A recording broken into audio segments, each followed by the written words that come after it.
네. 오늘 한 4시쯤에 잤는데 네. 요즘에 가끔 4시쯤에 잤는데 오늘 4시에 잘 누웠는데 한 10분 뒤 10분 정도 지나니까 밝더라고요. 네, 맞아요. 나도 학생 때 그런 적 있어. 왜냐면 주말밖에 못 노니까 주로 토요일 밤, 금요일 밤, 토요일 밤에는 무조건 게임을 한 거야.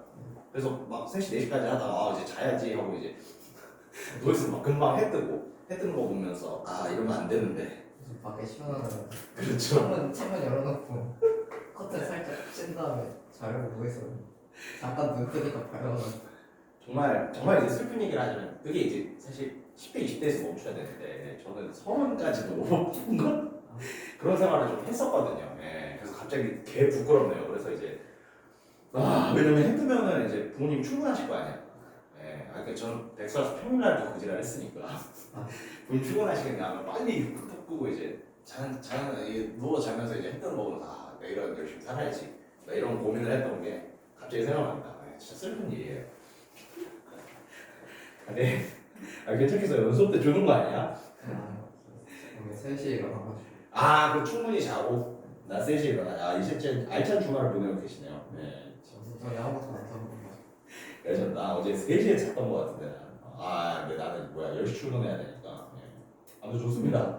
231페이지에 개화기 문학과 일제 강점기 문학을 간단하게만 좀 살펴보고 가겠습니다. 예. 뭐 그렇게 이 부분이 단독 출제 되실 것 같지는 않아요. 학교에서 다루신다면 출제될 수 있지만 학교에서 다루지 않는다면 단독 출제는 안 될 수도 있을 것 같고요. 일단은 한번 볼게요.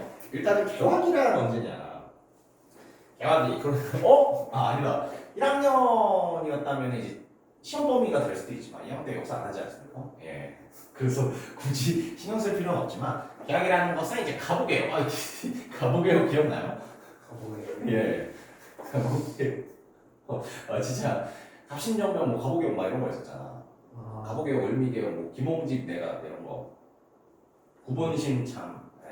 미안합니다. 그런 거 다 잊으셔도 되고. 아무튼 이 가보개혁 이후를 개화기 문학이라고 하는데 가보개혁 때 우리나라 사회에 굉장히 많은 특징들이 있었지. 일단 신분제가 없어졌고요. 너무 잘 배우네. 이거 하나만 끌게요. 너무 어두워지는 거 아닐까? 괜찮습니까?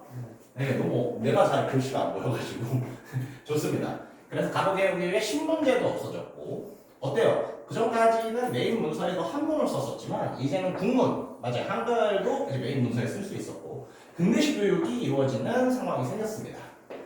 그러니까 이제 문학에서도 굉장히 많은 부분들이 변하게 됐었죠.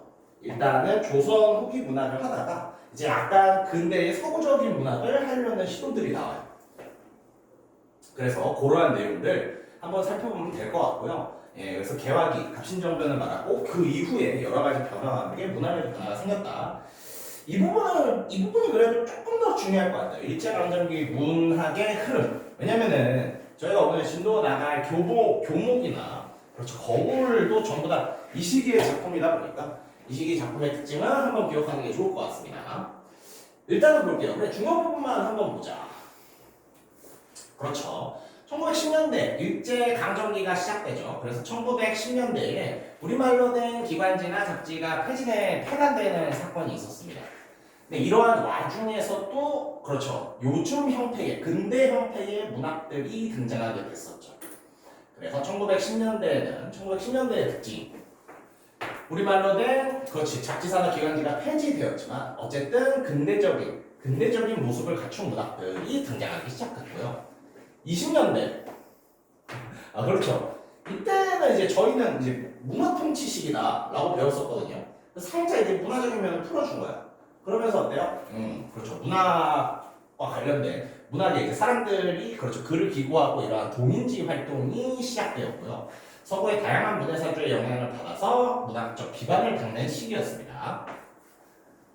30년대 가면 또 볼 내용이 많죠. 30년대에서는 개인적 정서의 바탕을 둔 문학 경향이 다양하게 나타났다. 그래서 시, 소설 전반에 새로운 수법과 주제를 다루고 있었다고 하는데 일단 모더니즘은 어때? 모더니즘은 현대 사회의 문제들을 좀 다루고 있어요. 그래서 현대적인 작품, 농촌 소설은요. 그 당시 농촌에서는 아직 구시대적인 습관을 버리지 못해서 그 농촌의 어떤 비판을 한다던가 농촌의 어떤 어려운 점을 극복하려는 소설들이 많이 나오고 그렇죠. 역사와 관련된 소설들도 많이 등장하게 되었죠. 1930년대에 이런 새로운 소설들이 나오게 됐고요. 그리고 어때? 아무래도 일제 강점기다 보니까 그러한 저항의식을 담은 작품들이 등장하게 됩니다.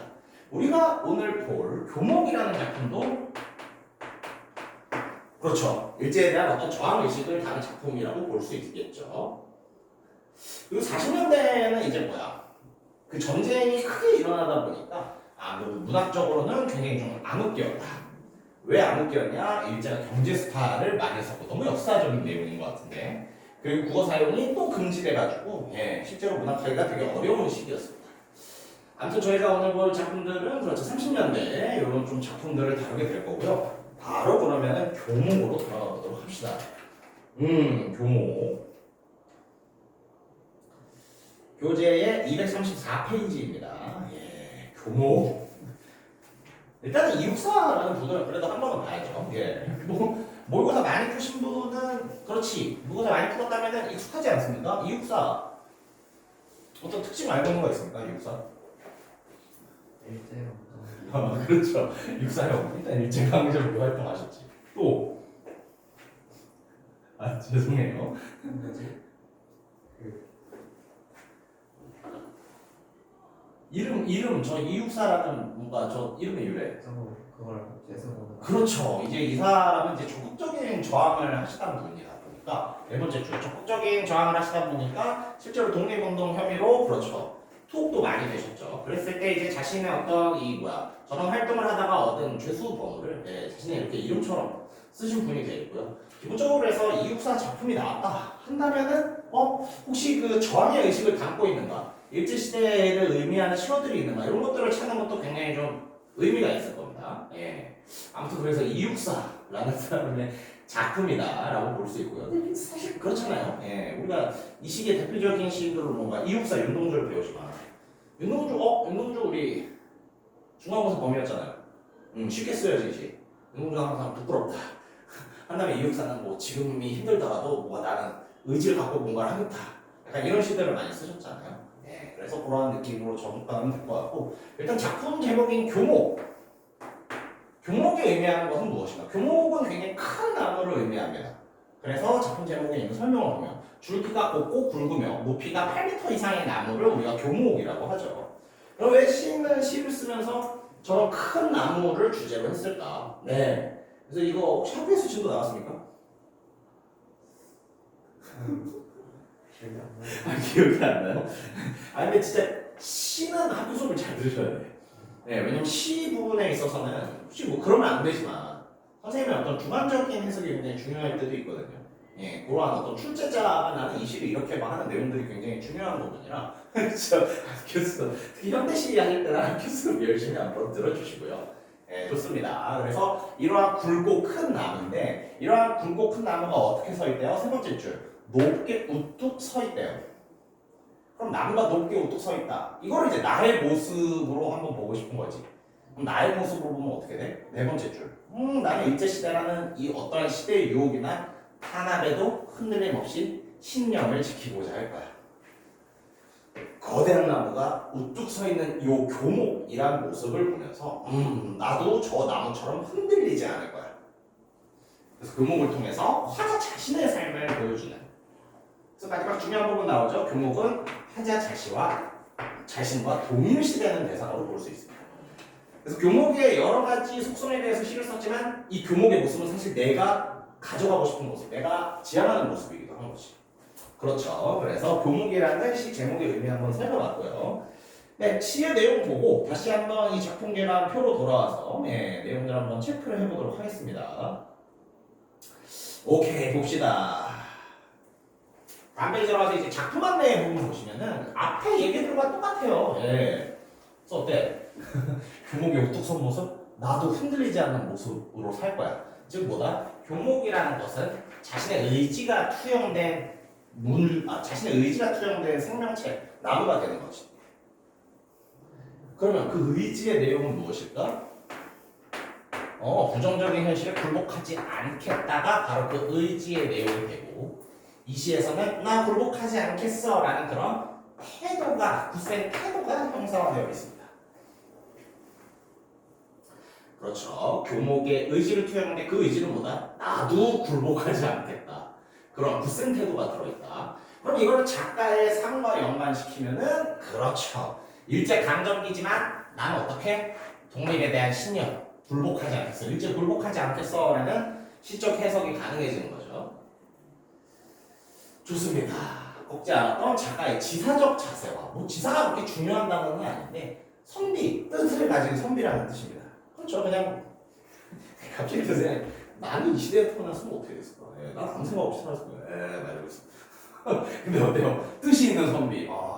교목을 보면 근데 저 교목처럼 나도 흔들리지 않겠어. 이러한 뜻을 가진 선비적인 자세 그리고 아까 말씀드렸던 것처럼 30년대 저항시로서의 모습을 잘 보여주는 작품으로 선정된 작품입니다. 이육사. 참고로 저는 못했지만 저의 어떤 삶에서 자부심 같은 거 하나 저희 전조부님이 이제 독립운동을 3.1운동을 이제 조직하셔서 국가유공자 집안입니다. 나는 아무 혜택이 없어. 그거 알아요? 국가유공자는 이제 손주까지 혜택을 줘요. 그러니까 우리 아버지까지만 혜택. 우리 아버지 연금도 나와요. 진짜 부럽다. 부럽다? 그래서 뭐 아무튼 부럽지. 저한테는 아무 혜택이 없어요. 진짜. 그렇고요. 근데 뭐 그렇죠. 그런 뭔가 장점이 있지만 내가 태어났으면 아마 나는 진짜 위험했을 거야. 위험하다. 나는 그냥 모든 걸 회피하며 살았으니까. 뭐 이런 저항 못하고 나는 회피하며 살았을 것 같아. 아무튼 좋습니다. 그런 내용들을 살펴보면서 교목이라는 시 좀 구체적으로 한번 보도록 할게요. 자, 첫 번째 연입니다. 푸른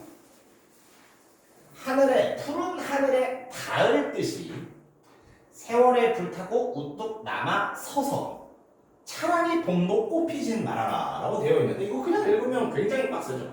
근데 한번 이렇게 생각해보자는 거야. 지금 교목의 상태가 어때? 어디에 닿을 듯 하대요. 근데 그 닿을 듯 하다는 거, 우리가 보통 닿을 듯 하다라는 것은 그렇죠. 그것을 향해서 그것을 닿기 위해 어떤 노력하는 이미지가 있지 않습니까? 그러니까 어때요? 닿을 듯한, 어디에 닿을 듯해? 푸른 하늘에 닿을 듯한 거고. 그럼 봤을 때 푸른 하늘을 부정적으로 보기는 조금 어렵겠죠. 왜? 부정적인 상황에 닿을 듯이 하면은 이게 이시가 이상해져 버리잖아. 그럼 어때요? 푸른 하늘에 닿을 듯이 서 있다는 건 이 푸른 하늘을 긍정적인 시어로 봐야 할 테고, 친절하게 교과서에서는 이 긍정적인 시어, 푸른 하늘을 뭐라고 가지고 있습니까? 이상과 염원. 염원은 내 마음속 깊은 소원이에요. 내가 간절히 바라는 걸 염원이라고 합니다. 즉 이상과 염원을 푸른 하늘이라고 볼 수 있을 거야. 좀 어때? 내가 이상과 염원으로 내가 이상과 염원으로 설정한 곳에 닿을 듯이 서 있는 게 교목이다. 자, 그럼 이 교목의 상태를 조금 더 볼게요. 세월에 불타고 있대. 그럼 어때요? 불타다라는 것들은 우리 일본적으로 어때? 뭔가 상처를 입고 해를 입었다는 뜻 아니겠습니까? 그러니까 어때요? 세월에 불타고 있대. 이것을 교과서에서 어떻게 해석하고 있다? 가혹한 현실, 부정적 현실, 즉 현실에 의해서 고통을 받은 상태라는 거야. 불타다. 그렇죠. 고통을 받은 상태다. 근데 그 고통을 받았지만 어떻게 하고 있습니까? 거꾸로 졌나요? 아니요. 불탔지만 여전히 우뚝 서서 있어요. 자, 그때 어떤 밑에 부분은 이제 다짐과 의지 부분인데 차라리 봄이 되어도 꽃피지 말래. 무슨 말이야? 그렇죠. 교과서에서 어떻게 해석을 해주고 있습니까? 부정적 세력에 영합하여 이기적인 행복을 누리지 않겠다. 즉 어때요? 이런 어떤 세월, 시대의 아픔이 해결되기 전까지는 그런 봄이 와도 꽃이 피지 말래. 그때 피우는 꽃은 부정적 세력에 영합하여 이기적인 행복이라는 겁니다. 이 꽃이 이기적인 행복으로 한번 보세요. 어떻게 보면 굉장한 의지가 드러나는 부분이지. 약간 입시생으로 바꾸면 어때? 서울대 못 갈 거면 차라리 중앙대 같은 데 합격하지도 말아라. 미안해. 중앙대를 무시한 발언이 아니야. 그런 거야. 자기가 진짜 이상으로 지향하는 바가 있고 그게 이루어지지 않을 거면 봄이 와도 꽃피지 말라는 거야. 진짜 그렇죠.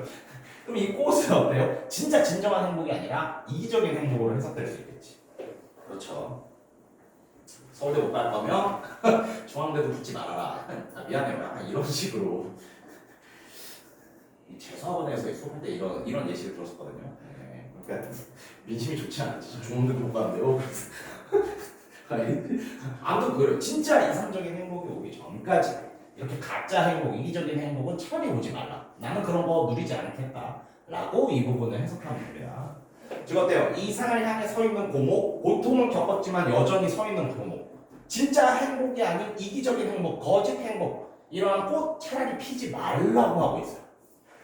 그래서 굉장히 단호한 다짐과 의지를 볼 수 있습니다. 두 번째 연으로 가볼게요. 두 번째 연입니다. 낡은 거미집을 휘두르고 끝없는 꿈길에 혼자 설레이는 마음은 아예 뉘우침이 아니다 라고 하고 있죠. 즉 이 고목에 낡은 거미집이 지금 거미들이 그 나무에 거미집도 쳤겠지. 그럼 거미집을 어떻게 보고 있습니까? 낡은 거미집. 이걸 암울한 현실로 보고 있어요. 그럼 어때? 내가 우뚝 서 있지만 암울한 현실이 나를 휘두르고 감싸고 있습니다. 그 상황에서 나는 어땠지? 거미줄이 나를 감싸고 있지만, 암울한 현실이 나를 감싸고 있지만 나는요 꿈을 꾸고 있어. 어떤 꿈? 설레이는 꿈. 꿈길에 혼자 설레일 수 있는 꿈. 그러면 이 꿈은 뭐가 되겠습니까? 자유, 해방이 되겠지. 즉 어때요? 낡은 거미줄 같은 어떤 암울한 현실, 부정적인 게 나를 부르고 있지만 나는 해방, 자유, 뭐 광복이라고도 볼 수 있죠. 광복과 같은 그런 끝없는 꿈을 꾸고 있고 그 꿈길을 생각하니 설레이는 마음이 드는 겁니다. 그리고 이 마음은 어떻다? 뉘우침이 없어요. 그럼 어때? 그렇죠. 이 어떤 끝없는 꿈길에 혼자는 좀 부정적일 수도 있잖아. 이 뭔가 투쟁의 길이 굉장히 행복하고 해피한 길만은 아닐 거예요. 힘들고 고난스러운 길일 거거든요. 그런데도 어때요? 중간에 나 뉘우치는 거 없어. 뉘우침이 아니다. 이 부분을 교과서 어떻게 해석하고 있습니까? 자기가 내린 선택, 그렇죠. 자유해방을 위한 투쟁을 하겠다는 선택에 후회하지 않겠다는 결의를 보여주고 있는 부분으로 보고 있습니다. 그렇죠. 그래서 어두운 부정적인 현실을 두르고 있지만 나는 투쟁 해방의 길을 꿈꾸고 있고 그러한 선택에 대한 나의 마음은 뉘우침, 후회가 하나도 없다 라는 부분. 자, 이제 마지막 부분입니다.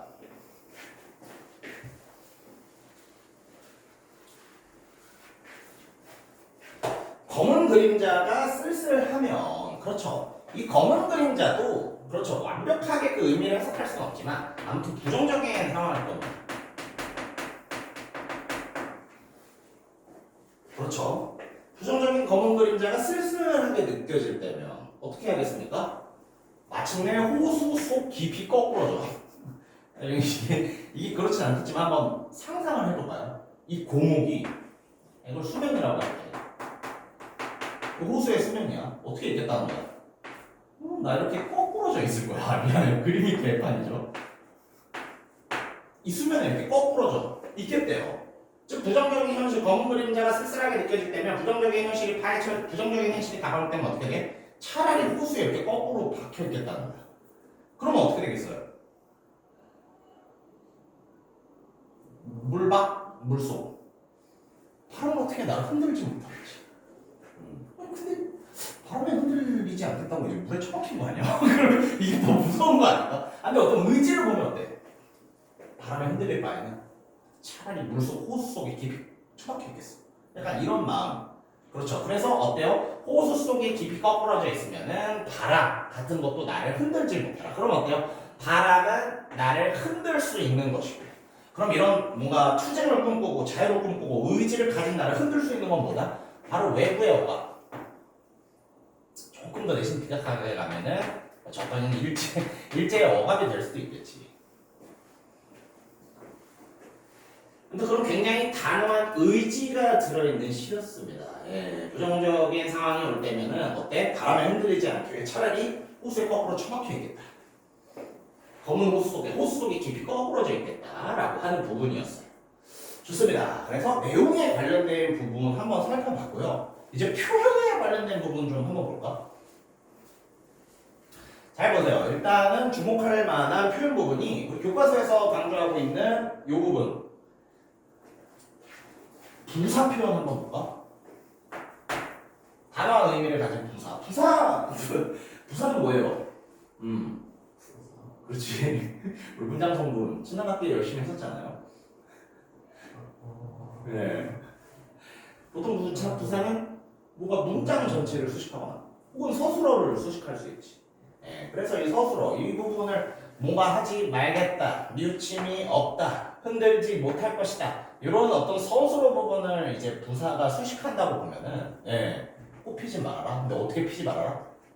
차라리 피지도 마라. 굉장히 강한 의미를 지니고 있다고 했지. 내가 그래 이 선택에 뉘우침이 없다. 뉘우침 아니다. 아예 아니다. 뉘우침은 아예 그런 거 없다 아니다. 그리고 어때요? 바람이 흔들지 못한다. 흔들지 못하는데 어때? 차마 흔들지도 못한다. 그래서 전부 다 이 차라리나 아예나 차마 전부 다 어떻다? 굉장히 단호한, 강한, 의지적인 의미를 지닌 부사라고 볼 수 있어요. 그래서 부사의 사용, 차라리, 아예, 차마 이러한 단호한 의미를 지닌 부사가 사용되었고요. 그리고 서술어들도 다 어때? 하지 마라. 뉘우침 아니다. 흔들지 못한다. 전부 부정 표현이죠. 단호한 부사를 써서 부정하는 서술어를 쓰고 있어. 전부 다 어때? 나 흔들리지 않을 거야. 나 차라리 그런 행복이면 받지도 않을 거야. 다 이런 게 어때요? 그래서 단호한 의미를 쓰는 부사와 부정의 의미를 담은 이 서술어를 통해서 화자의 강인한 저항 의지를 표현한다고 볼 수 있습니다. 뭐라고요? 단호한 부사들, 부정의 서술어들 이런 것들이 뭘 표현할 수 있다? 화자의 강인한 저항 의지를 표현할 수 있습니다. 그러니까 딱 바꾸면 어때? 이제 정말 애매하게 이제 아마로 바꿔봅시다. 그럼 어때? 단어가 아니라 아마 흔들리지 않을 걸 약간 갈팡질팡하는 것 같잖아.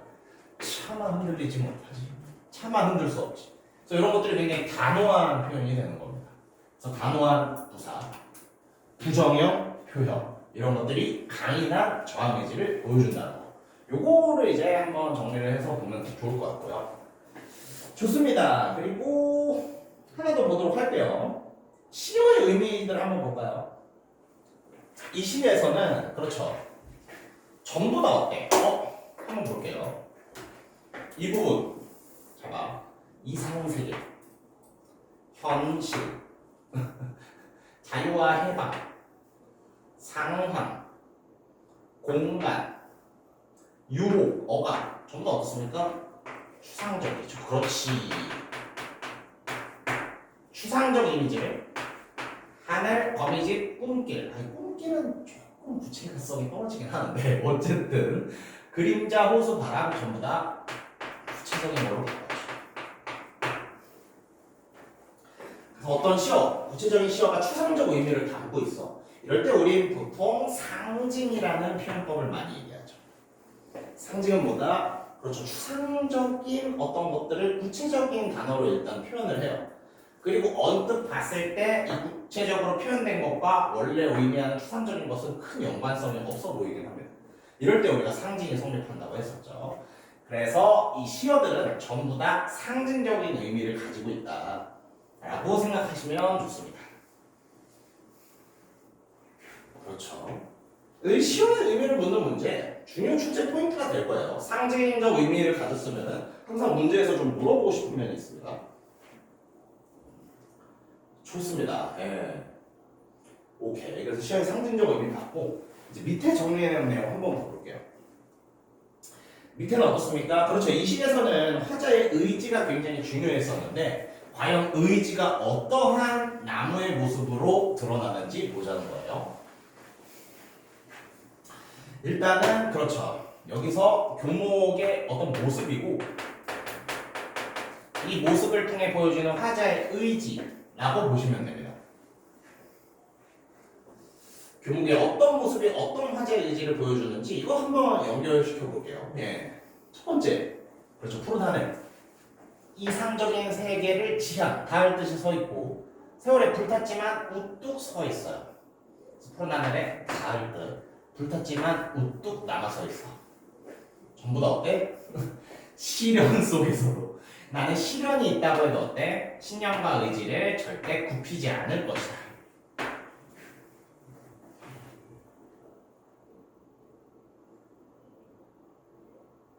두 번째 보겠습니다. 끝없는 꿈길. 이걸 이제 우리가 반복 자유해방이라고 봤었지. 그 끝없는 꿈길을 생각하면은 혼자 설레이는 마음이 있어요. 하지만 이 끝없는 꿈길 쉽지 않다라고 했었죠. 하지만 나는 그 선택이 어때? 뉘우침이 없습니다. 이것은 화제의 어떤 의지로 보였죠? 그렇죠. 끝없는 꿈길에 해당하는 자유해방에 위한 투쟁의 길이라면 이것을 걷는 길이라면 나는 후회하지 않겠다라는 의지를 보여주는 거고요. 아까 말했죠. 물에 처박히는 게 바람에 좀 흔들리는 것보다 더 힘들지 않나 싶지만 뭐라고요? 나 물에 처박힌다 해도 차라리 좋아. 왜? 바람에 흔들리지 않으니까. 그러면 그 물에 처박히는 상황을 교과서에서 한 번 더 해석을 했어. 호수 속 깊이 거꾸러진다라는 상황을 극한 상황에서 죽음을 선택한다라고 해석을 해놨어요. 요거 둘이 이제 같은 의미가 되는 거지. 호수 속이 깊이 거꾸러진다. 극한 상황에서 죽음을 선택한다. 그래도 어때? 오히려 흔들리지 않는 게 좋아. 나 물러서지 않을 거야. 로 해석되는 부분. 네, 굉장히 시가 진짜 전투적이다. 예. 나 호수 속에 처박혀도 바람에 흔들리지 않을 거야. 죽음을 선택하더라도 나 흔들리지 않고 물러서지 않을 거야. 그렇죠. 그래서 교목의 모습과 화자가 가지고 있는 의지를 이렇게 연결시키는 시의 해석과 관련된 부분이었고요. 오른쪽에 이걸 통해서 우리가 알 수 있는 거 한번 볼까요? 화자의 굳세고 고든 의지. 추상적이죠. 교목이라는 상징적 사물. 구체적이죠. 그렇죠. 추상적인 것을 구체적으로 표현해. 상징인 거 되지만 우리 형상화라는 표현법도 역시 성립할 수 있지. 형상화라는 건 뭐야? 예, 형체가 없는 것을 형체가 있는 식으로 표현하는 거 아닙니까? 즉 의지를 사물로 표현했다. 의지를 나무로 표현했다. 교목의 모습으로 표현했다. 그래서 형상화라는 표현법도 성립할 수 있는 겁니다. 그래서 상징, 형상화 이 시에서 다 성립할 수 있어요. 오케이. 이 감상태그 이제 보니까 레전드네. 굴복하지 않아. 약간 소름이 돋네요. 예. 오, 좋습니다. 예. 그렇게 살펴볼 수 있겠고요. 네. 그러면 다시 이 앞에 표로 가서 이 청계관을 보면서 다시 한번 이 부분에 대한 내용 정리를 해봅시다. 갈래는 어렵지 않고 성격을 보면 이 시에서는 굉장한 어떤 의지가 보이지. 그리고 어때요? 교목의 모습, 나무의 모습을 통해서 나의 의지를 드러냈어. 그런 면에서 상징적 성립할 수 있고. 그리고 전부 다 그 의지가 뭐야? 이 시대에 일제강점기라는 시대가 나를 뭔가 억압하려고 해도 나는 끝까지 투쟁의 길을 걷겠어. 저항이라는 성격도 성립할 수 있죠. 그렇죠. 특징 부분 한번 보겠습니다. 특징이 항상 문제로 많이 출제되죠. 일단 어때? 자연물을 통해서 교목이었지. 삶의 자세, 의지였죠. 즉 의지를 교목으로 표현해서 의지, 눈에 안 보이는 의지를 교목으로 표현해서 형상화 성립할 수 있습니다. 그렇죠. 의지를 교목으로 표현했다. 자연물을 통해서 삶의 자세를 자연물로 표현했다. 자연물을 통해서 삶의 자세를 보여줬다. 형상화라는 표현법 성립할 수 있고요. 상징이 굉장히 많이 쓰였지. 상징성이 두드러진 시어들이 많이 사용되었습니다.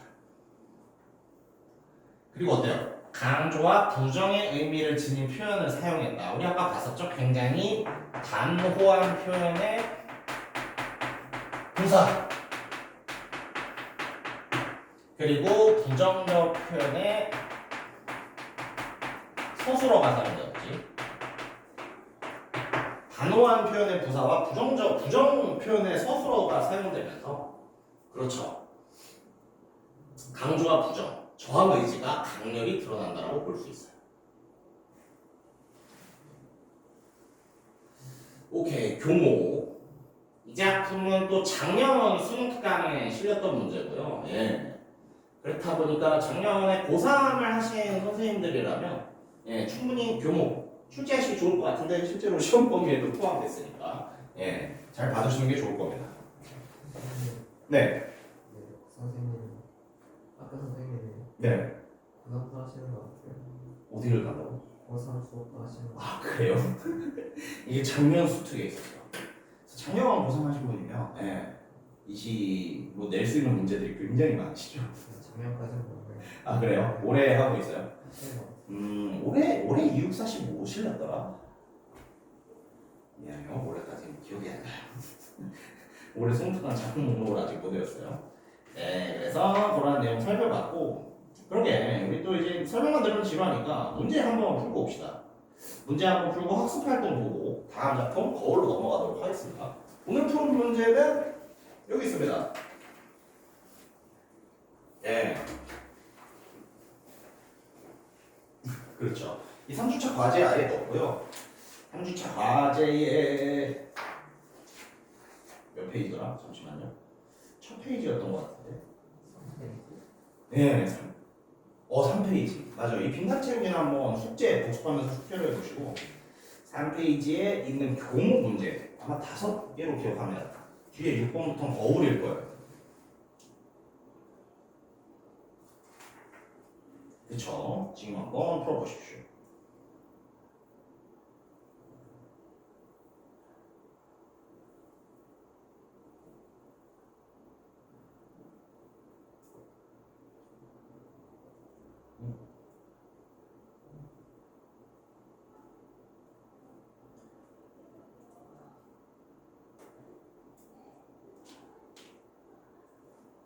운동차 문제도 나왔는데, 학습 활동에 인동차 문제 보고 올까? 인동차 한번 보고 올까? 그렇지, 내시니까 안 보고 푸는 것보다 인동차 시 한번 보고 오겠습니다. 다시 교재로 돌아가서 학습 활동 제일 마지막 보시면은 인동차 시가 있거든요.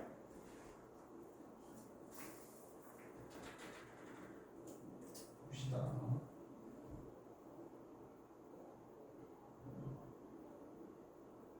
네, 일단 학습 활동 4번으로 바로 띄워볼게요. 인동차. 혹시 이것도 수업 때 나왔나요? 했던 것 같아요. 그럼 이것도 역시 살펴봐야겠네. 일단은 제목을 보시면은 제목이 인동차잖아요. 네. 어디 나오냐? 오른쪽 왼쪽에 있네. 제목이 인동차예요. 근데 인동차, 인동은 이 식물 이름입니다. 풀이에요. 한마디로 인동이라는 풀로 꾸며낸 차라는 뜻이 있는데 그 뜻만 있는 것은 아니지. 왜냐면 인동이라는 뜻에 이 인동이라는 뜻에 겨울을 참고 견딘다라는 뜻이 있어요. 그래서 어떤 표면적인 의미로는 인동차, 인동이라는 풀로 만든 차. 근데 인동에는 또 무슨 뜻도 있다? 겨울을 참고 견딘다는 뜻도 있습니다. 그래서 두 가지. 여기 나와 있네. 인동과 방송국의 식물이라고. 맞아, 풀 이름이에요. 하지만 플러스 겨울을 견딘다는 어떤 중의적 의미가 있다는 걸 한번 체크해 주시면 좋을 것 같아요. 풀 인동을 말하기도 하지만 맞아요. 겨울을 견뎌낸다는 중의적 의미가 있다는 거. 인동이라는 용어 설명 옆에 써주시면 좋을 듯합니다.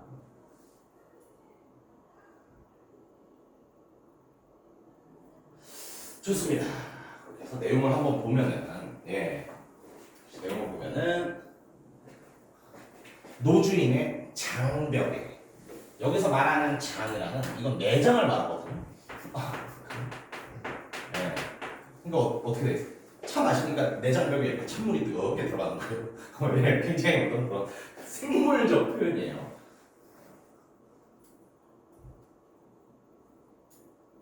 그렇죠. 노주인의 장벽에, 노주인의 내장벽에. 왜냐면 마셔서 찬물이 이렇게 내장벽을 타고 내려가는 거야. 그렇죠. 수시로 인동을 끓인 물이 내려서 들어간다. 그래서 인동차를 마시는 노주인의 모습이기도 하지만 아까 말했듯이 이 인동에 중의적 표현이 있다고 그랬었잖아요. 교과서에서 어떤 중의적 표현을 얘기하는 거다? 겨울을 참고 견딘다. 그래서 인동이라는 풀로 끓인 차, 풀 이름이 되기도 하지만 겨울을 참고 견딘다는 중의적 표현이 되기도 합니다.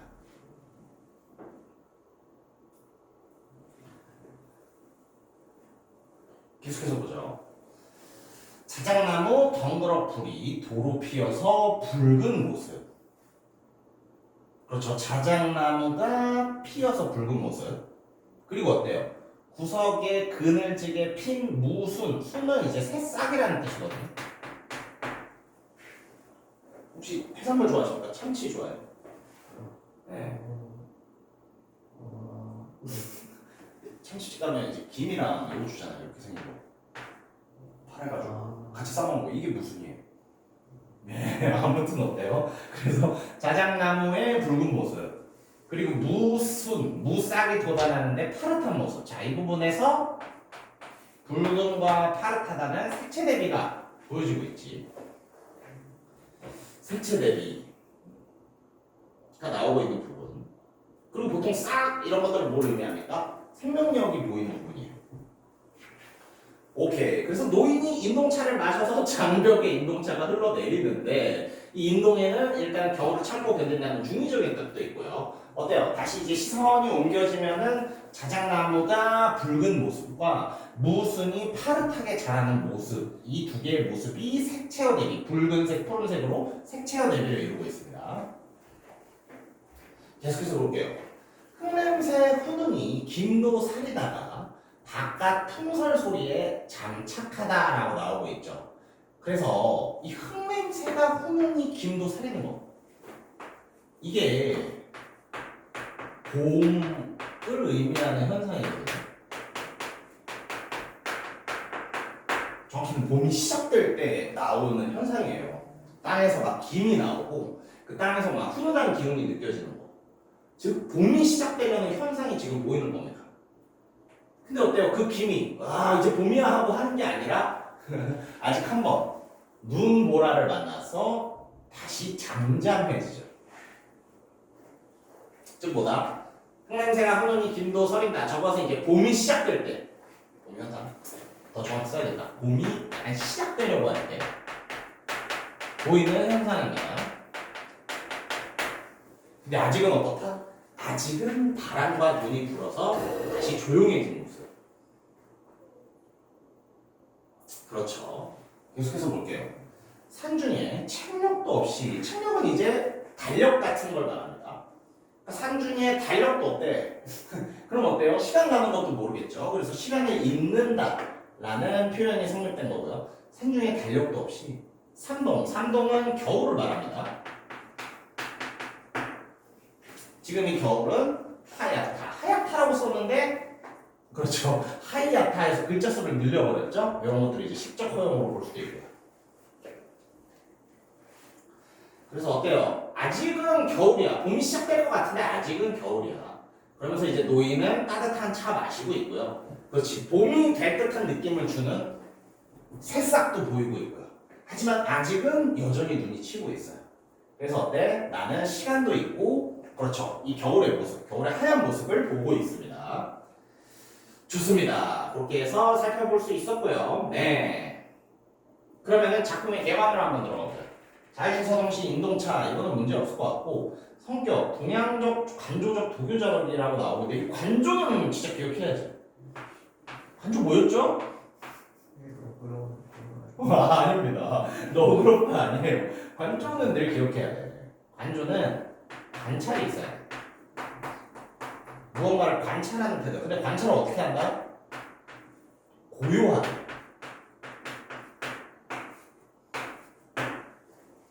관조적 태도라는 것은 관찰하는데 그 관찰이 굉장히 고요해야 됩니다. 그래서 이거 어때요? 이것도 겨울의 모습이나 봄이 되려는 모습을 관찰하고 있잖아요. 만약에 고요가 깨지면 어떻게 돼? 이거 이런 것도 어떻게 표현해?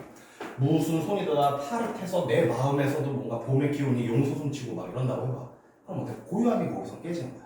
이런 식으로 어떤 굉장히 좀 조용하고 차분하면서 차분이라고 생각하면 되게 좋아요.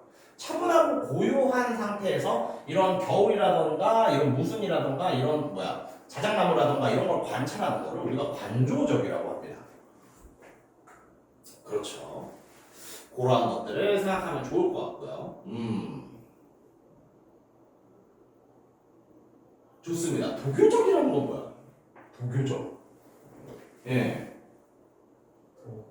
도가의 사상.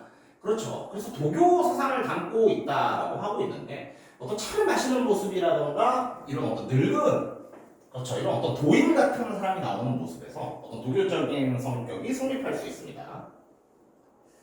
오케이. 그럼 주제입니다. 정신적인 고결함을 지니면서 어때요? 겨울을 참는 거야. 혹독한 현실을 견디는 게 바로 이 작품의 내용이었어요. 정신적 고결함을 가지고 혹독한 현실을 견딘다. 특징 잘 보세요. 감정을 절제한다. 이게 뭐라고? 이게 이제 고요가 되는 거야. 그래서 관조가 되게 잘 어울리는 거지. 이거는 감정을 막 풍부하게 표현할 시가 아니라 굉장히 조용한 관찰, 감정을 절제하는 관찰을 보여주고 있습니다. 그래서 감정이 과잉되지 않고 절제돼 있어. 이러면 관조가 되게 잘 어울려요. 관조적으로 대상을 객관적으로 절제하고 객관적으로 표현하고 있다. 이런 설명 잘 기억해 주시고, 그리고 어때? 붉고 파릇하다 색채 이미지 나왔었죠. 그리고 어때요? 함축적인 언어라는 게 어떤 신문학의 특징이기도 한데 이 시에서는 뭐 그래서 뭐 그런데 뭐 이런 것보다는 이렇다 약간 이런 식의 선수를 하고 있어요.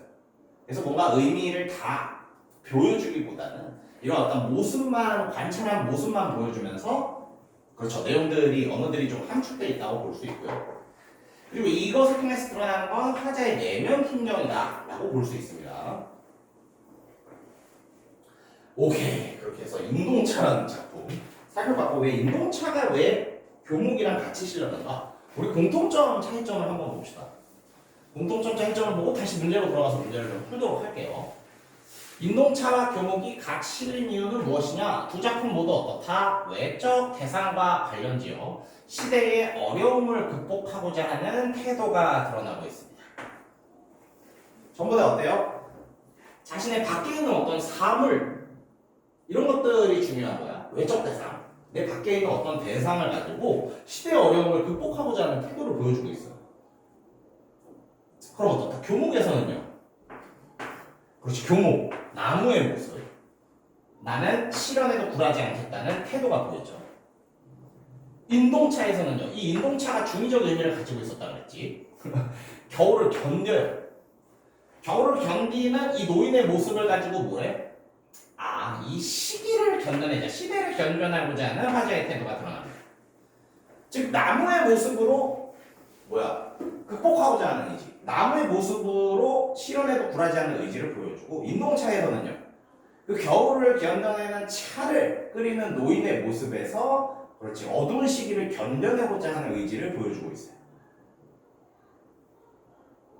차이점은 교목은 어때요? 내 의지 흔들리지 않아. 차라리 흔들릴 거면 뻐꾸러져 죽어버리겠어.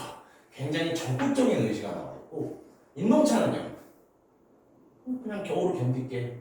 이 차 뜨거운 참을 흘러내릴게 하면서 묵묵히 견디는 느낌. 그래서 인내가 드러나고 있는 부분에서 차이가 있습니다. 좋습니다. 그렇게 해서 인동차 살짝 살펴봤고, 다시 한번 문제로 돌아가 볼게요.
2번 문제.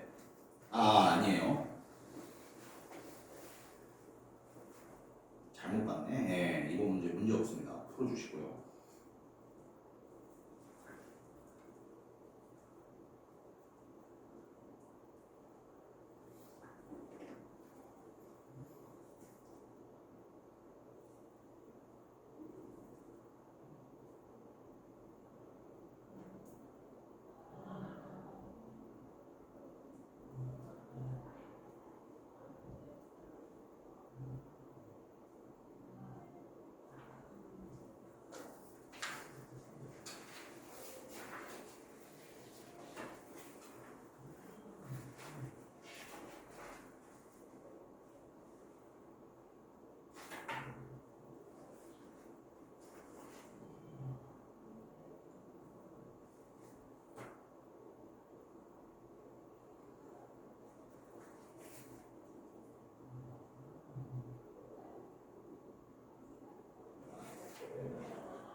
됐습니까? 해볼까요? 네, 좋습니다. 자, 문제들, 강한 의지, 신념, 이런 것들이 키워드로 많이 쓰였었죠. 자, 일단은 교목의 첫 번째 문제입니다. 이 시대에 대한 설명으로 적절하지 않은 것은 잘못된 것을 고르라고 했었는데 정답은 2번이었어요. 토속어를 활용하여 민족 정신을 드러나고 있다. 이 토속어라는 게 혹시 뭔지 아시나요? 사투리 같은 거. 오, 맞아요. 보통 사투리, 방언 같이 어떤 지역색이 잘 드러나는 언어를 말하는 것이죠. 지역색이 나타나는 언어.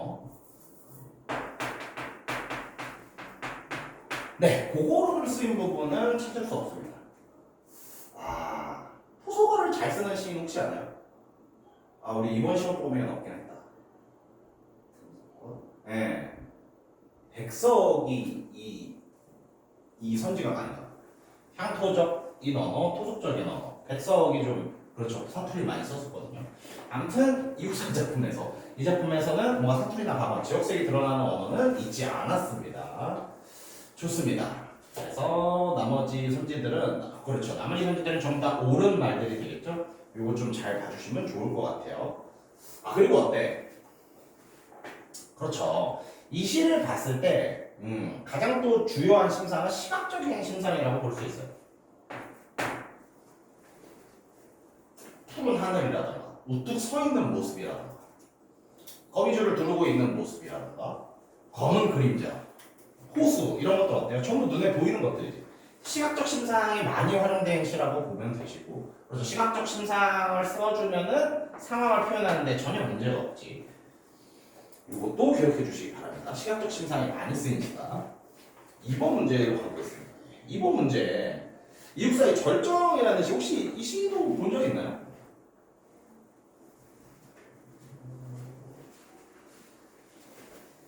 네. 아 그렇죠. 이것도 워낙 유명한 시라 한 번쯤 봤을 텐데 근데 어때?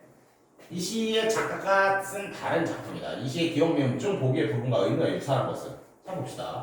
매운 겨울의 채찍에 맞고서 갈겨져서 어디로 왔다? 북방으로 휩쓸려 왔습니다. 그럼 어때요? 이 매운 겨울의 채찍은 자연스럽게 어떤 시대적인 시련이나 고난이 되겠지.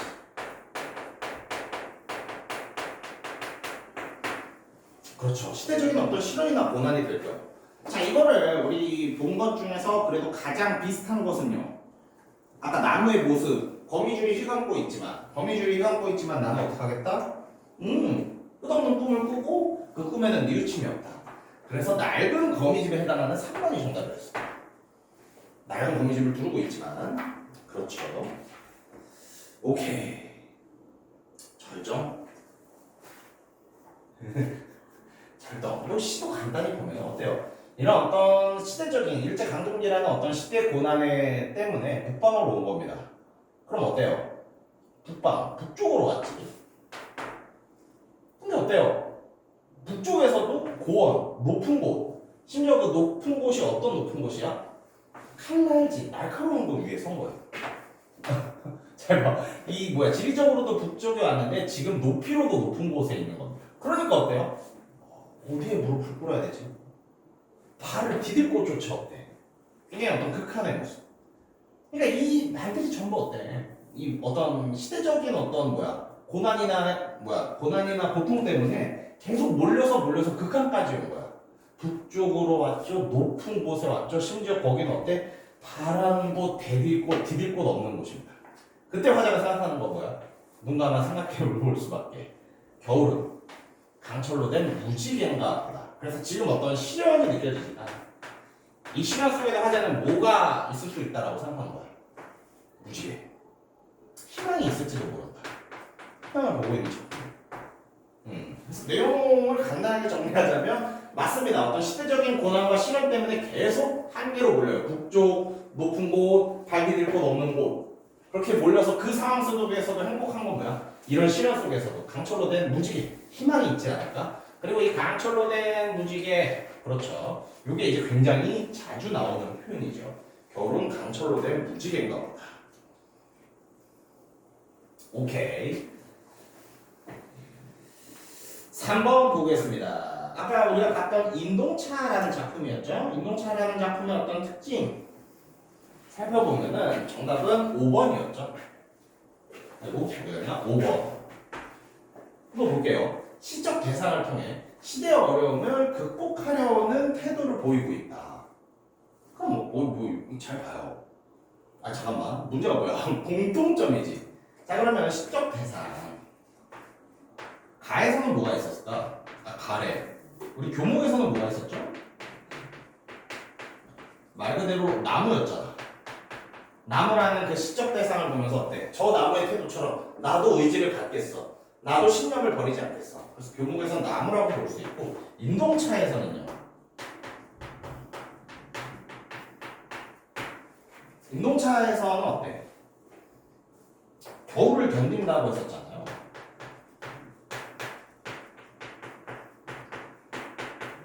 겨울을 견디는 것을 의미하는 그 차를 끌고 있던 노인 그런 것들을 통해서 어때? 시대적인 어려움이 오더라도 묵묵히 좀 견디면서 극복해보겠다 라는 태도들이 드러나 있지.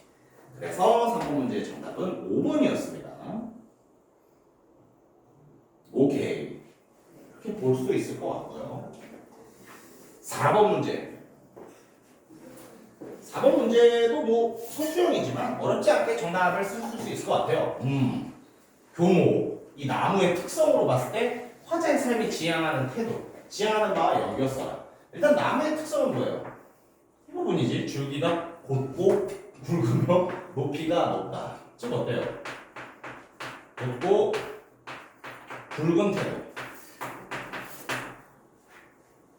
이 나무의 어떤 특성을 봤을 때 화자가 지향하는 바가 어때? 자신도 어려운 현실 속에서도 곧고 굳은 나의 신념을 유지하겠다. 뭐 이런 식으로 정답을 구성하면은 가장 적절하게 되겠지. 글씨가 자꾸 날아가서 미안합니다.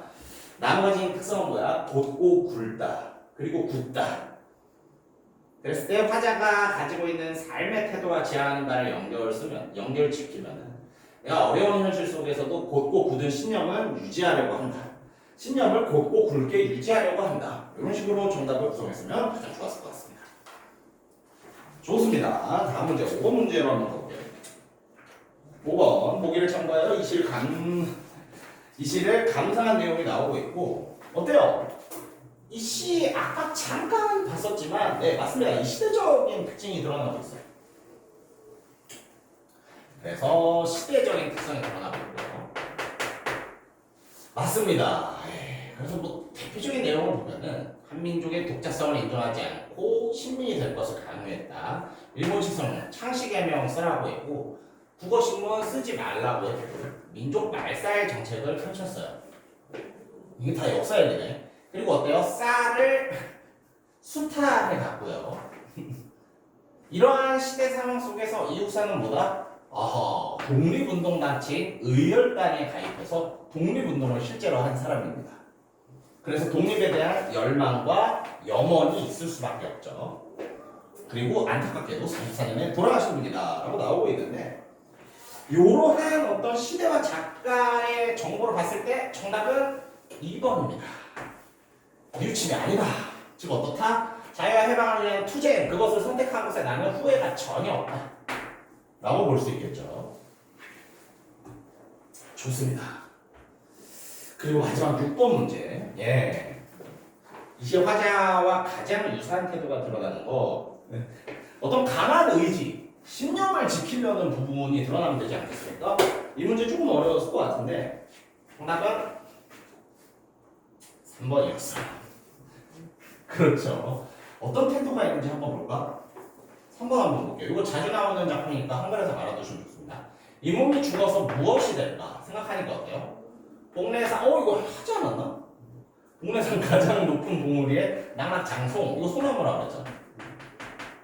소나무의 가장 큰 특성은 백설, 흰 눈이 만공고, 세상을 뒤덮고 있을 때도 나 혼자 청청, 푸르름을 유지하겠다. 그럼 어때요? 꺾이지 않는 신념, 의지, 지조, 절개가 보이지 않습니까? 그래서 이 시의 작품과 가장 유사하다고 볼 수 있어요. 그래서 정답은 3번이었고요. 혹시 정답 선지는 아니지만 질문하고 싶은 선지 있습니까? 5번? 6번에 5번? 한번 볼까요?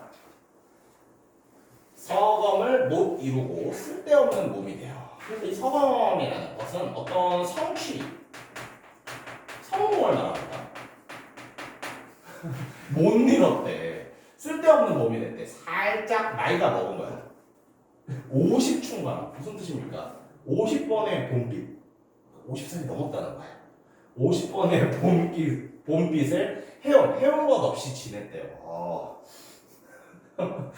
성취도 못 이루고 늙었어. 50번의 봄빛 속에서도 해온 것이 없대. 아, 되게 슬프네. 두어라. 그래도 괜찮다. 두어라. 왜? 청산, 자연을 말하잖아. 그래도 자연은 날 버리지 않을 것이야. 그렇죠. 아니, 굉장히 슬픈 작품이네. 눈물이 나올 것 같아요. 예. 그렇죠. 너무 갑자기 지금 뭔가 몰입했어 이 작품에. 아무튼 그런 작품이고요. 그러게 이룬 것 없다. 50까지 이룬 것이 없다. 예. 그래도 어때? 자연, 청사는 나를 꺼리지 않는다. 라는 표현. 자연이 참 위대하죠. 이렇게 보면은. 네, 그런 내용이었습니다. 또 혹시 질문하고 싶은 선지 있습니까?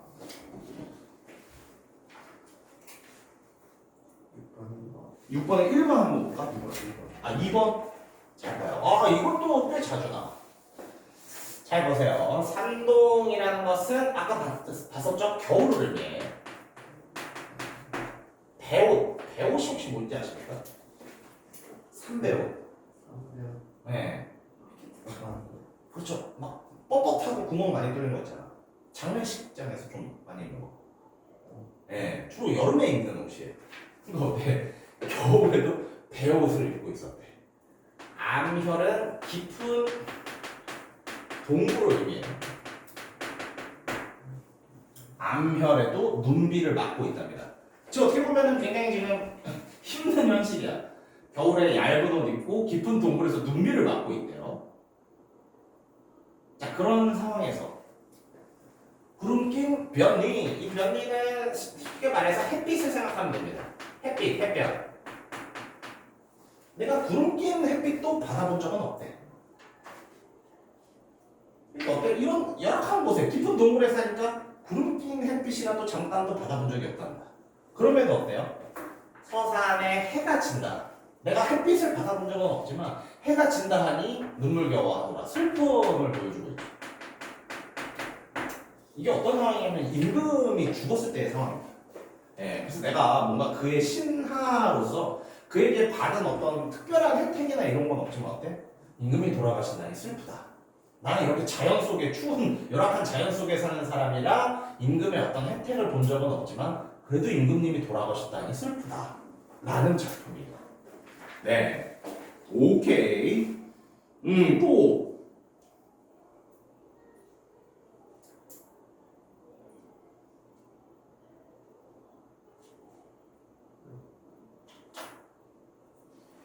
괜찮습니까? 좋아요. 그래서 가장 기본적인 문제들 살펴봤고요. 역시 자주 나오는 자연물이라던가, 상징하는 의미라던가, 시에서 보이는 의지, 신념 이런 것들을 생각해보고 이 6번 같은 우리가 방금 푼 문제가 어떤 내신에서 볼 수 있는 가장 더러운 문제죠. 이 화자의 어떤 정서나 태도를 하고 갑자기 5개의 작품을 이렇게 던져버리는 형태. 그래서 이런 게 난 너무 좀 잔인하다고 생각하지만 또 이럴 때 보통 유명한 작품들을 많이 줘요.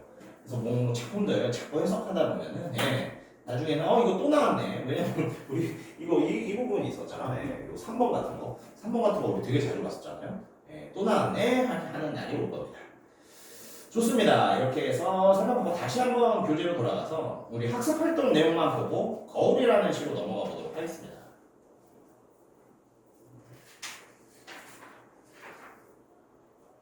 오케이. 학습활동에서 뭐 물어봤는지 한 번씩만 체크해보고 다음 작품인 거울로 넘어가 볼게요.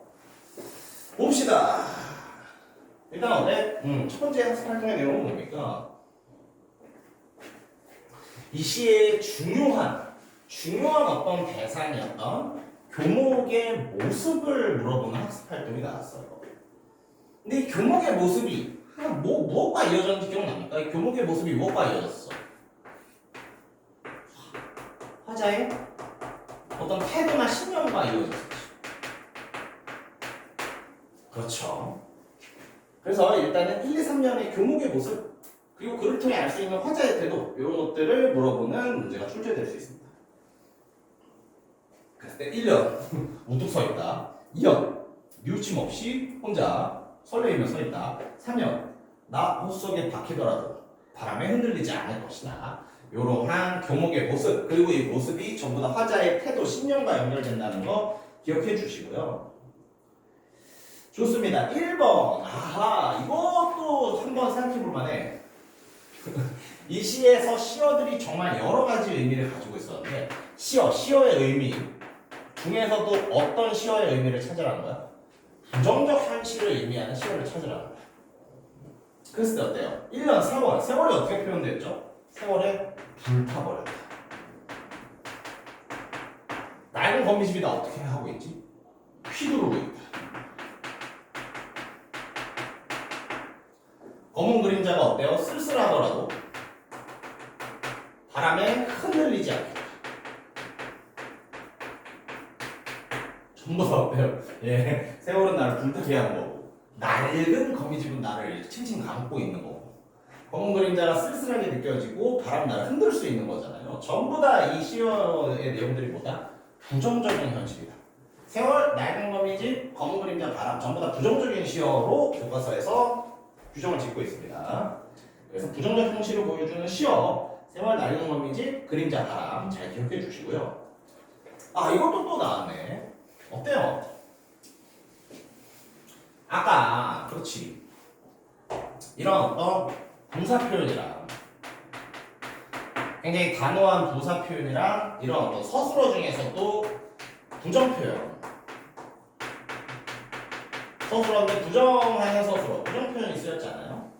이것도 우리가 아까 본 내용이었어요. 이런 단호한 부사 그리고 부정하는 서술어를 통해서 결국 보여주는 것은 뭐다? 굴복하지 않고 저항하겠다는 의지가 된다.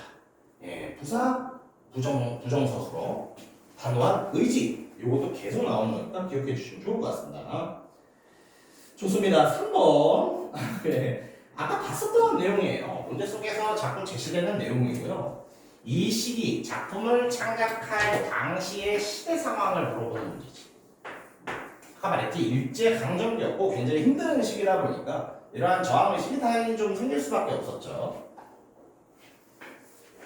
좋습니다. 이건 아까 보기에서 살펴본 내용이니까 예, 다시 한번 좀 읽어보셔도 될 것 같고요. 그럼 전체적으로 일제 어떤 수탈, 민족 말살 정책을 펼치던 시기, 그 상황에서 저항하던 시인 이런 것들을 잘 기억해 주시면 좋을 것 같습니다. 그렇지. 예시답안만 한번 볼까? 작가는 자신의 신념을요. 그렇지. 교목이라는 나무의 특성이 어떻다? 곧다, 굵다, 높다. 나의 신념도 어때? 나의 신념도 곧다, 굵다, 높다. 가 되는 거예요. 나의 신념이 곧고 굵고 높으면요 흔들리지 않는다. 나는 광복 때까지 최선을 다하겠다는 의지를 보여줄 수 있게 되는 거죠. 좋습니다. 임동찬 아까 봤고, 예, 이렇게 해서 교목 한번 잘 봤습니다. 예, 그래서 마지막 부분 이렇게 읽으면 나중에 한번 읽어보는 걸로 복습 한번 해주시고요. 예, 그렇지. 이것도 유명한 얘기잖아요. 예, 자꾸 나오는 내용. 수강번호인 이육사. 그래서 자신의 호를 이육사라고 지은 거. 그렇죠. 그래서 이 사람의 시에서는, 이분의 시에서는 기본적으로 어떤 저항을 항상 느낄 수 있다는 걸 기억해 주시면 좋을 것 같습니다. 좋습니다. 그래서 교목 살펴봤고, 예, 바로 또 거울 한번 들어가 보죠. 예, 거울. 이것도 학교에서 혹시 진도 나왔습니까? 예, 굉장히 이 시도 재밌는 시죠. 예, 말 그대로 정신이 분열돼 버린 시인데, 그렇죠.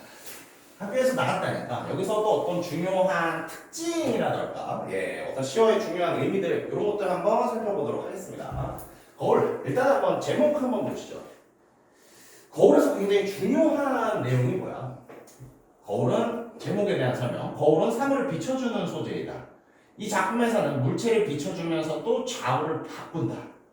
그럼 어때요? 자아 분열의 양상을 보여줄 수 있고요.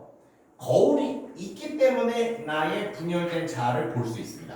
거울의 가장 중요한 기능은 결국 또 다른 자아를 볼 수 있는, 또 다른 자아를 들여다볼 수 있는 매개물의 기능을 하고 있다. 이게 굉장히 중요한 설명이 돼요. 거울은 뭐다? 또 다른 자아를 들여다볼 수 있는 매개물로 기능하고 있다. 그렇죠. 그래서 거울이라는 작품의 제목, 거울은 뭐다? 또 다른 자아를 보여주는 매개물이다. 이거 기억해 주시고요. 좋습니다. 역시 좀 특징적인 부분을 한번 보고 특징적인 부분은 시의 내용 한번 보고 다시 돌아오도록 하고요. 일단 작품 안의 내용 한번 보도록 할게요.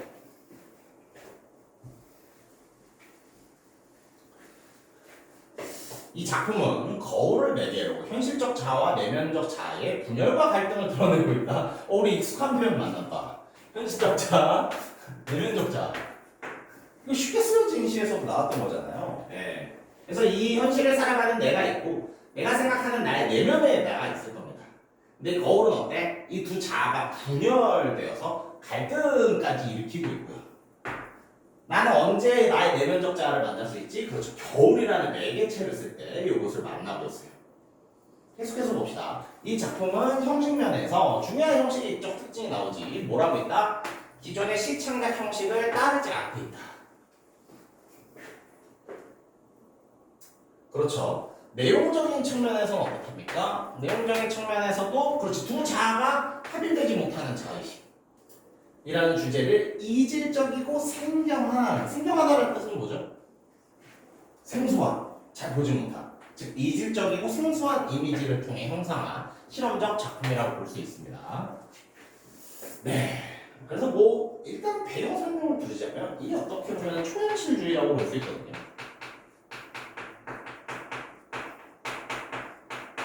초현실주의를 알기 위해서 우리가 현실주의라는 걸 알아요.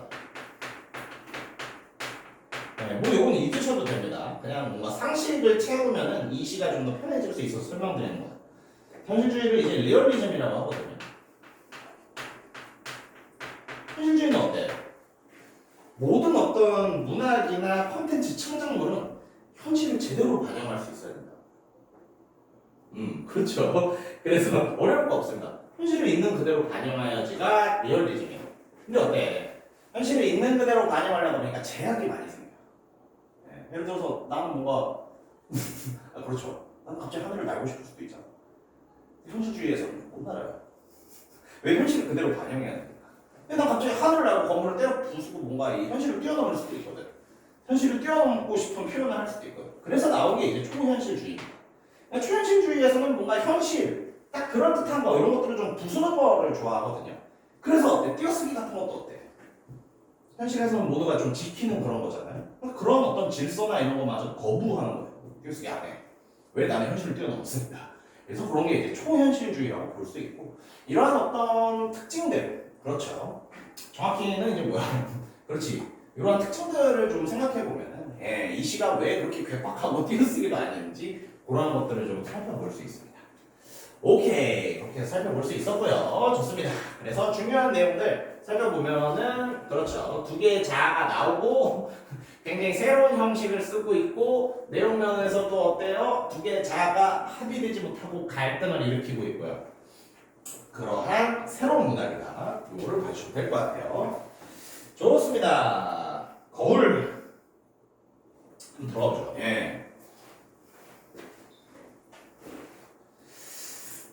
거울 들어가기 전에 쉬는 시간 한번 가질까요? 또 시간이 약간 애매하네. 그렇죠. 마침 또 8시 근처가 돼서 쉬는 시간 한번 가지고 거울을 본 다음에 그렇게 거울에 관련된 문제 풀어보고 거울은 더 금방 끝날 수 있을 겁니다. 그리고 오발탄까지 한번 오발탄 한번 다 못 볼 수도 있겠네요. 아무튼 쉬는 시간 한번 가졌다가 계속해서 이어나가 보도록 하겠습니다. 휴.